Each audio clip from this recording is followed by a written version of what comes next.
وڵای یەکەم تۆزێ پەیوەندی بە تۆ هەیە چونکە ئەڵەن لە چلەکانی لە دوای 40 ساڵیەوە باشە ئەڵە لە دوای 40 ساڵیەوە تۆزە وابزانام گۆڕانکاری دەرونی و جەستەی بەسەر کەسەکانیان پێشەوەی کە بچین لای تەوەرەکە تەمەنی 40 ساڵی چۆنە ڕەوان ساڵین تێپەڕان بابم بەڕاست نەبووی بە چل هێشتا من جار نەبووم بە سیش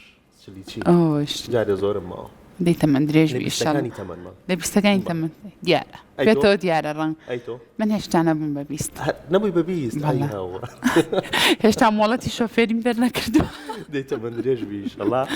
تەوەری یەکەمان ڕێکباسی ئەماکەین ئەو کەسانی کە ئەگەنە تەمەنی 40 ساڵی و لە دوای 40 ساڵیەوە کۆمەڵە گۆڕانکاری دەرونی و جەستەییتیانان ڕوئەیات ئەم گۆڕانکاریانە بۆ لە تەواوی تەمەنەکانە لە تەمەنی گەنجی و دواتر لە تەمەنی 40 ساڵی دواتر کە لە تەمەنی سەر و 40 ساڵیە تەمەنێک هەیە پێڵەن قەیرانی 40 ساڵی ئەم قەیرانی 40 ساڵیە بۆچی کەسانێکان بیر لەواکەنەوە کە تەمەنی گەنجیان تێپەڕانەوە ئیتر ئەمان بەرەو تەمەنێکی کامەڵبوون ئەڕۆن و تەمەنێکی زیاترە ڕۆن و هەندێک کە بیر لەواکەنەوە کە بەرەو تەمەنێکی پێریە ڕۆن کە لە کاتێکا وانە باز لەو گۆڕانکاریانەکەین چۆن بەسەر ئەم گۆڕانکاریانەیە زاڵ بین گفتوگوی تەوەرەکەمانەکەین بە میوانداری زۆر بەڕێز دکتۆر نزار محەممەد ئەمین پزیشکی پسپۆڕی نەخۆشیە دەرونیەکان دکتۆر جان فەرموو دکتۆر بانی باش دکتۆر زۆر بەخێر بێ باشی تۆ دکتۆر بەخێر بێ دکتۆریان سەرچاو باشی فەرموو لێرە یادانیشی زۆر باش فەرموو دکتۆر ئەڵەم کەش و هەوا ساردی کردەوە نییە هەر زۆر خۆشە زۆر خۆشە جەوێکی تاڵی خۆشە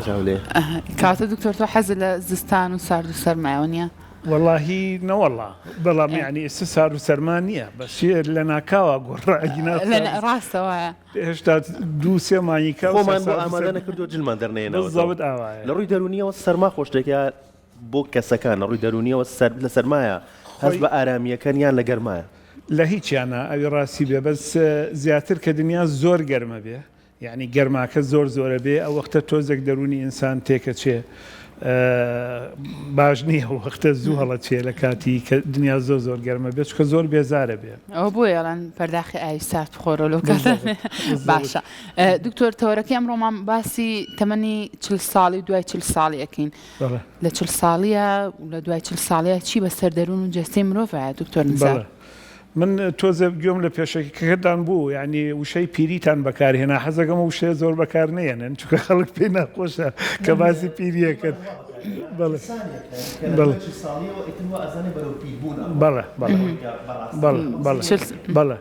خۆی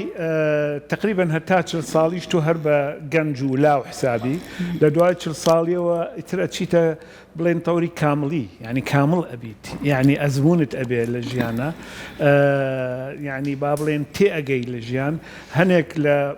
با بڵێن تەماح و خەونەکانی دوای 40 ساڵی جیاوازە لە هی پێش 40 ساڵیە لەبەرەوە بەڕاستی بە کوردی خۆمان بە کوردی پەتی خۆمان قورسترە بیت سەنگینتر ئەبیت بڵێن کاردانەوەکانت ئەگۆڕێت لەگەڵ یەکێکی با بڵێن ها بە کوردی خۆمان پێڵەن هەرزە لەگەڵ هەرزە کارێکە جیاوازە بێت طبعا لە لای هینیشەوە لە لای جەستەییشەوە گۆڕانکاریەکی زۆر لە جەستەی مرۆڤ دروستە بێ بەڵام ئەمە طبعا یەک شت هەیە یعنی چۆن ئەڵێ مەسەرەن تۆ ئەگەر 39 ئەوە شتێکی و کەبووی بە چلیابووی بە 49 شتێکی ترینە ئەم پرۆسەیەکی بەردەوامە بەڵام وشەی چل یا بڵێن ژمارەی چل بەکارهێنراوە بۆ شتێکی مەجازی یان کاتە دکتۆر 39 ساڵی لەگەڵەوەی 40 ساڵی جیاوازێکی نییە جگە لە ساڵێکی تەمەنەکە فەرقێکی وای نییە بە تایبەتی طبعا تۆ پرسیارەکەت کرد ئافرەت زۆری پێ ناخۆشە کە پێڵی تەمەنت چەنە لەبەرەوە ئەڵێن هەر بۆ سوعبەت ئەڵێن تا 10 ساڵیش هەر ئەڵێ 39 ناڵێ بووم بە لە دوای 39 تا 10 ساڵی شەڕە لە 39 ئەنجا ئەگینا فەرقێکی وانە بەس خۆی پرۆسەیە یعنی ئەم پرۆسەی بڵێن هەڵکشانی تەمەنە لەگەڵ یا تەمان هەڵکشانی گۆڕانکارە جەستەیەکان و دەرونیەکان باشە دکتۆر بۆ چل دانراوە ئەی بۆ 50 نەبێ یعنی بۆچی لە چلا ئیتر هەمومان خەمی ئەومانەکە ئیتر تەمەنمان هەڵە شتێکی مەجازیە یعنی ئەگینا بەڕاستی ینی هین شتێک نییە بەڵام سنوورێک نییە دانرابێت ئەمە باسیەکەمە کەسەکانە بەڵام بە تۆژینەوەکانیشە تەمەنی ساڵی بە قەیرانی ساڵی باسکرا قەیران نییە ئەوە هەڵەیە ئەو نوعشتانە کە باسیەکەن یعنی بۆ نمونە مثلەن دوای 45 ساڵی بە 50 ساڵیش بۆ نمونە لە ناو ئافرەتانە وشەیەک هەیە دوای ئەوەی کە سووڕی ماگانە ئەوەستێ بە عەرەبی پێڵێن سن اليأس بە عەرەبی یعنی بڵێن بێئومێدی بە حەقیقەت خۆی وان نییە خۆی بێئومێدیە لە سووڕی ماگانەکە وەستێ بەڵام بێئومێدی نییە لە ژیانە زۆر وشە هەیە زۆر دەستەواژە هەیە بە هەڵە بەکار هاتووە ئەگینا ئێستا ئێمە ناوەکەیمان گۆڕیوە پێڵێن سن الأمل یعنی بڵێن تەمەنی هیوایی نەک بێئومێدی یعنی بۆچی چونکە گۆڕانکاری تر ڕوئا لە ناو ژیانی و ئافرەتە ڕەنگە دڵی بە دنیا بە نوعێکی کە خۆش بێت دکتۆر پەسەندکردنی تەمەن لە هەر تەمەنێکتا بیت چەند گرنگە چۆن بیڵێ پەسەندکردنی ئەو تەمەنی کە تۆ هاتە لە هەر تەمەنێکا بیت تا چەند گرنگە خۆی زۆر گرنگە هەر تەمەنەیش تامی خۆی هەیە و ئەو کەسەیش ڕۆڵی خۆی هەیە یعنی هەر یەکێک لە ئێوە کە هەرزەکار بوون ڕۆڵێکتان هەبوو لە ژیانە لە مەکتەب بوون مەسەلەن لەگەڵ خەڵکیکی تایبەتە هەڵسوکەوتانە کرد خەونی تایبەتتان هەبوو وردە لەگەڵ تەمەنا کە ڕۆی ئەگۆڕێت خەونەکان ئەگۆڕ دەورت ڕۆڵی تۆ دەوری تۆ لە ناو کۆمەلگا ئەگۆڕێت با بڵێن احتیمامەکانت ئەو شتانەی کە حەز و خولیاکانت ئەگۆڕێ لەبەرەوە هەر کەسە ئەبێ لە تەمەنی خۆیان بژی مەسەرەن مناڵ تۆ غەدری لێەکەی بە عمری 8 ساڵی و 10 ساڵی و 12 ساڵی ئیشی پێ بکەی بۆچی چونکە نایڵی بە تەمەنی مناڵی خۆیان تێپەڕێکە مناڵی کە تەمەنی یاریکردن و ینی ئەو شتانەیە هەمان شتیش هەر یەکێک لە ئێمە یعنی سە احتیماماتی من خولیاکانی من زۆر جیاوازە لە هی ئێوە ئەبێ تەمەنی خۆتان بژین بە جوانی هەر یەکە دەوری خۆی ببینێ لەو تەمەنەی کە تایە ئەژی اینجا دوایی کە چوە تەمەنێکیکەوە بۆ ئەوەی پەشیمان نەبێتەوە بڵێ وەڵاهی تەڵەن زۆر لە ئێمە بە تایبەتی ئەوانەی کە هەڵپە ئەکەین لە ژیانمانە کە گەنە تەمەنی من خۆزگەوام نەکردایە خۆزگەوا بواە لەبەرەوە بەعزە جار پەشیمانی بەڵام جاری تریش هەیە ئەڵێ ئەم خۆزگانە چییە کە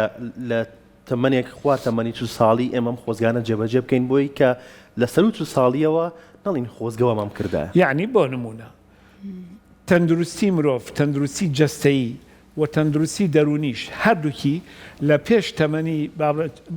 تۆ وشەی 40 ساڵیە بەکارنێنین با بڵێن گەنجی لاوێتی لە پێش تەمەنی بڵێن لە کاتی تەمەنی لاوێتیە تۆ ئەبێ گەورەترین سوود لەو تواناجەستەیی خۆت وەربگری کە هەتە ئەو قابلیەتەی کە هەتە یعنی بۆ نمونە تۆ ئێستا لە تەمەنی 35 ساڵی ئەتوانی باز بی بەسەر شتێکە لە تەمەنی منە ناتوانێت ئەو بازە بی لەبەرەوە کە گەیشتە تەمەنی من ئەگەر ئەو بازت نەدابێ پەشیمانە بیتۆ لە بۆچی ئەوەم نەکرد جا بۆیە ئەڵێم هەر کەسێک لە تەمەنی خۆیان توانایەکی تایبەتی هەیە بەس لێرە یەکشت زۆر گرنگە ئەوەمان لەبیر نەچێ با لە ئیستەوە بیڵێم بە هەموو کەسێک لە خۆبایی بوون نابێ هەبێت یعنی ئەمە نابێ غرورمان هەبێت یعنی گەنجێک نابێ مەسەلەن لە سەرەیەکە لە شوێنێکە تەعەدا لە گەورەکان بکە چونکە ئەو توانایەکی جەستەیی زیاتری هەیە لە یەکێکی ترکە ئەو توانایی نییە بەڵام لە هەمان کاتیشە ئەبێ سوود لەو توانای خۆی وەربگرێ ئەبێ وەرزشەکانی تەمەنی گەنجیە جیاواز بێ لەو وەرزشانەی کە لە تەمەنی گەورەیە ناڵم پیری بەس گەورەی کە ئەیکات ئەو کەسە لەبەرەوە سوود لە تواناکانی خۆت دەرونی و جەستەیی وەربگرە زۆر باشە دکتۆر هەموو تەمەنێک گۆڕانکاری جەستەی و دەرونی تیاڕ و ئەیا بۆن میتر مناڵ کابێ بە هەرزەکار دواتر ئیتر دوای تەمەنی هەرزەکاری و ئەم بابەتانە سەرجەمیان گۆڕانکاری جەستەی و دەرونی لە کەسەکەیان ڕۆیە بەڵام بۆچی زۆر باسی ئەم تەمەنی 40 ساڵیە ئەکرێت دکتۆر هێندە لەناو خەڵکا بڵاو ئیتر کەسێکە 38 ساڵ بێ 39 ساڵ بێرە ئەڵێ هەر ئەم 2 ساڵم گەنجە هەر ئەم 2 ساڵم ماوە خۆش بژیم ئیتر ینی بە جۆرە لە جۆرەکان هەستەکەی تر کەسەکە لە دوای 40 ساڵیەوە هەرچەند تۆ پێش ناخۆشت باسی پیری بکەین ئیتر بیر لەوە کاتەوەڵە تاوا من بەرەو پیری ئەڕۆم تاوا من ئیتر بە جۆرە لە جۆرەکان هەستەکەی هەنێک ئیش و کار هەیە کە لە تەمەنی 35 ساڵی و 38 ساڵەیە کردوێتی تر کابێ بە چلەڵە نیکەم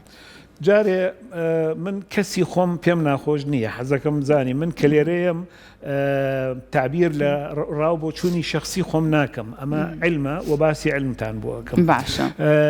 بۆیە ئەڵێم ئەو ژمارانە ژمارەیەکە یعنی هین نییە فکس نییە با بڵێن سابت نییە نەگۆڕ نییە ئەتوانی بیگۆڕی ئەمە یەک دووهەم چۆن ئەتوانی بیگۆڕی وەکوتم یعنی ئەتوانی بڵێ لە 45 ساڵیە کارەکان ئەتوانی بڵێ لە 50 ساڵیە حتا جاران بڵێن بە زمانی ئینگلیزی کە ئەمت old age واتە تەمەنی گەورەی تەمەنی پیری ئێستا پۆلێنی ئەەکەن ئەڵێن early old age و late old age یعنی مەسەلەن تا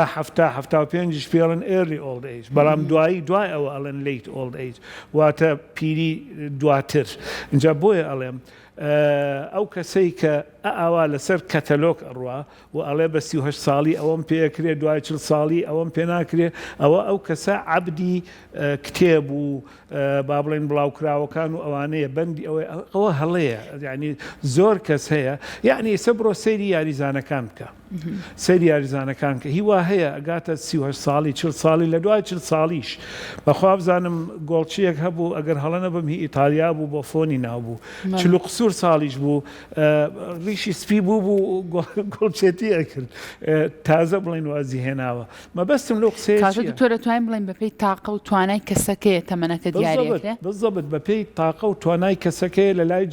جەستەییەوە و لە لای دەرونیشەوە یعنی زۆر کەس هەیە لە ڕووی دەرونیشەوە هەتاکو 40 ساڵیش هەروەکو گەنجێک ئەتوانێ بیر بکاتەوە هەڵسوکەوت بکە کار بکە ئیش بکە هەموو شتێک بکە دکتۆر گرنگیدان بە خۆت بە جلوبەرگت بە خۆت بە ڕوخسارت بە قژت تا چەنەوە بیرکردنەوەی گۆڕێ چەندێک زیاتر گرنگ بی بە خۆت ئەوە طبعاً ئەوەنەی تر هەستی با بڵێن ژیانت بەهێزترەکە و چەندێک خۆت بڵێن فەرامۆش بکەی طبعاً کەمتر يعني هەست بە ژیان خۆت بەڵام ئەم شتانەش دیسانەوە مطلق نییە یعنی بڵێن سابت نییە یعنی زۆر کەس هەیە مەسەن زۆر گوێ ناتە ڕوخسار و با بڵێن ڕووکەش و ئەم شتانەی خۆی بەڵام لە ناوە لە ناوەڕۆکە پڕە لە وزە و توانا و بیرکردنەوە و ئەم نوعشتانە بەڵام بەگشتی گوێدانە خۆ شتێکی باشە هەر بۆیش ئێمە لە کاتی کۆڕۆنا ئەگەر بیرتان بێ ئەوەی کە چەند ساڵێک لەمەوە پێشڕوویە بە خەڵکمانەوت بڵێن بە گەنج و بەوانەیشی کە بە تەمەنیش بوون ئەمانوت ئێستەیش ڕاستە تۆ لە ماڵەوەی منع تەجەئولە لۆکداونە ناتوانانی بڕۆیتە دەرەوە بەڵام بەیانی لە خەو هەستە دەم و چاو بشۆ خۆ بشۆ ڕیش بتاشە جل بگۆڕە لەناو ماڵەکەی خۆشتا جل بگۆڕەوە هاتوچۆ بکە بۆچی بۆ ئەوەی ئەو هەستت کە تایەتی کەوا تۆ ئەژیت یعنی تۆ يعني بڵێن هێزت تیا هەیە وزت تیا هەیە توانات تیا هەیە لەبەرەوە بەڵێ گرنگە بەڵام وەکوتم ئەوە مطلق نییە یعنی زۆر کەس هەیە بە ڕوخسار سەیرەکەی غاندی یەکێک بوو لەوانە مەسەن جلوبەر گوشتەکانی ئەمانزانی چۆنە بەڵام ئێستەیش ئەوە چەند ساڵە ئەمری خوای کردووە ئێستەیش ئەڵێن غاندی ڕاستە دکتۆر گەشتبینی بەرامبەر بە ژیان بەرامبەر بە هەر تەمەنێک کە تۆ تایبیت ئەمە تا چەندێک واکات کە تۆ دڵ و دەروونت ئارامتر کاتەوە ئەگەر چی لە تۆ لە تەمەنی 50 ساڵی شابیت بەڵام بەدڵێکی گەنجانە هەر زۆر کاتبیر لە بابەتەکانیتەوە جوانە خۆی طبیعی گەشتبینی هەموو مرۆڤێک بەندە بە زۆر شتەوە یەکێک لەوانە شێوازی بیرکردنەوەی شێوازی بڵێن ژیانی چۆنە چ جۆرە ژیانێک ژیاوە چۆن هەڵسو کەوت لەگەڵ خەڵکەکە چۆن ئەمانە هەمووی گرنگە بەڵام چەندێک زیاتر تۆ ئاوە چنگەکڕێ بکەی لەگەڵ ژیانە ئەوە طبعاً زیاتر لەزەت لە ژیانی خۆت ئەبینیت و چەندێک هەتاک و گەورەیش بی تۆ هەر خەونت هەیە بەڵام خەونی گەورەی جیاوازە لەگەڵ خەونی مناڵیە یعنی ئیمامی عەلی ڕزای خوای لەسەر بێ بە عەرەبی ئەڵێ اعمل لدنیاک كأنك تعيش أبدا واعمل لآخرتك كأنك تموت غدا يعني تۆ وا هەست بکە کە دایم هەر ئەژیت قەت نامریت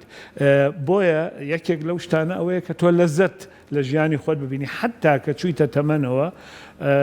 تواناکانت کەم بووە توانە جەستەیەکانت کەم بووە بەڵام لە هەمان کاتە مەیەڵەوە کار بکاتە سەر دەروونت کەوای تر واز لە خۆت بێنی واز لە دنیا بێنی ئەخەر دکتۆر چۆن نهێڵین ئەو مەهێڵەیە زۆر گرنگە ئێمە چۆن توانین خەونت هەبێ ئەبێ تۆ پلانت هەبێ بۆ هەموو من لە سەرەتا بەوە دەستم پێ کرد ئەبێ پلانت هەبێ بۆ هەموو قۆناغێکی ژیانتە لە هەمان کاتیشا ئەبێ خەونت هەبێ یعنی ئێستا من نمونەیەکێکتان پێ ئەڵێمەوە هەمووتان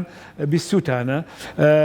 داری گوێز چەند ساڵی پێچێت تا ئەگاتە بەرهەم زۆری پێچێ مەسەرەن خەڵکیان دیوە تەمەنی 80 ساڵ بووە 75 ساڵ بووە ئەرزی هەڵکەندووە بۆی دارگوێزێ نەمامێکی گوێز بچێنێ پێیان وتووە ئەی تۆ بە تەمای بەری ئەمە بخۆی خۆ توێتی من حەقم نییە من ئەمە ئەەکەم چونکە خەونم هەیە کە ئەم دارە گەورە بێت و ئەبێت سەیری ئەو نوع خەڵکانە بکەن ئەبێت سەیری ئەو جۆرە خەڵکانە بکەن بۆ نمونە من ڕۆژێک لە ڕۆژان کارم ئەکرد لە بڵێن لە کۆلێجی پزیشکی کۆنفرانسێکی زانستی هەبوو یەکەم کۆنفرانسی زانستی زانکۆی سلێمانی بوو کە ساڵی 2000 کرا من لە 99 سەرەتای 2000 یەکێک لە ئەندامی ئەو گروپە بووم کە بڵێن ئامادەکاریانە کرد بوو ئەو ئیشە بەخۆ بەخش سکرتێرێکمان هەبوو کە سەیریە کرد من لە بەیانی زۆ ئەهاتم ئیشم لەسەر توێژی نەزانستیەکانە کرد کە هاتووە بۆ ئەو کۆنفرانسە تا نیوەڕۆ ئەڕۆشتمەوە سکرتێرەکە پێیوتم ئەرێ تۆ ئەمە بۆ ئەەکەی لەبەر چی ئەیکەی چ استیفادەیەکیە ئەموت ئەوەی پێش من ئەوەی کردووە و من وای سە بەرهەمەکەی ئەخۆم منیش ئەوە ئەەکەم ئەوەی دوای من بەرهەمەکەی خوا بە منیژەڵێ ڕەحمەت لە باوکت و دایکت چونکە تۆ ئەم ئیشت کردووە و ئەوە ئێمە ئەمڕۆ بەرهەمەکەی ئەخۆین ئەمە جۆرێکە لە بیرکردنەوەی ئەرێنی پۆزتیڤ لە ژیانە چونکە تۆ دائیمەن وا هەستەکەی کابرایەکی کە بەرهەمهێنەری خەڵک گوێت لێ ئەگرێ خەڵک سوودت لێوەرئەگرێ خەڵک بە باشەی تۆ باس ئەکا بۆیە ئەڵێم شێوازی بیرکردنەوەکەت لە گەنجێتیە نەوعێکە لە گەورەییشە نەوعێکیکەیە با بڵێن ئەو 40 ساڵەی کە ئێوە زۆر حەستان لێ باسی بکەن با من بڵێم 45 و 50 دیسانەوە لەوەیشە تۆ بەعزێشت هەیە کە ئەیکەی هەست بە گەورەی خۆت ئەەکەی هەست بە توانای خۆت ئەەکەی هەست ئەەکەی کە تۆ مرۆڤێکی بەرهەمداری سوودت هەیە بۆ خەڵک نەک کەسێکی کە ڕاستە کە تۆ ئیسە مەسەڵەن ئەبی بە 75 ئەبێ ڕەنگە دەستی بگرن کە ئەچی بۆ بەعزێ شوێنێکە تۆ دەستت ئەگرن کە سەر ئەەکەوی بەسەر قاڵدرمەکانە بەڵام کەدا ئەنیشی باسی ئەزمموی خۆت ئەەکەی بۆ ئەو خەڵکە و خەڵک سوود لە ئەزمموی تۆ وەرئەگرێ تۆ معناوێ ئینسانێکی کە شت ئەی بە خەڵک ئەتوانی خەڵک ئەتوانە سوودت لێ وەربگرێ بۆیە ئەڵێم شێوازی بیرکردنەوە کە ئەبێ ئەرێنی بێ نەک نەرێنی بێ سەیری بێتوانایەکان بکەن کە لە ئەنجامی تەمەنەکە دروستە بێ وە سەیری تواناکان نەکەن کە لە ئەنجامی ئەزمون و توانای خۆت هەیە باشە دکتۆر بەردەوام باسمان لە سوودەکانی وەرزش کردووە ئەکرێ بڵێن وەرزش سوودێکی دیکەی هەیە ئەتوانرێت لە ڕێی وەرزشەوە بیرکردنەوە خراپەکانمان لە هەر تەمەنێکا بێت بگۆڕێت طبعاً ئێستا دوو جۆر وەرزش هەیە وەرزشی جەستەیی هەیە وەرزشی دەرونیش هەیە هەردووکی سوودی هەیە هەردووکیشی باشە طبعاً وەرزشی گەنجێک کە لە تەمەنی 18 ساڵی یا 25 ساڵی یا لە تەمەنی ئێوە ئەیکا زۆر جیاوازە لە وەرزشێکەوە من ئەیکەم هەردووکی سوودی هەیە هەردووکی توێژینەوە زانستیەکان سەلماندویانە کەوا دوو سوودی هەیە سوودی جەستەیی هەیە و سوودی دەرونیشی هەیە یعنی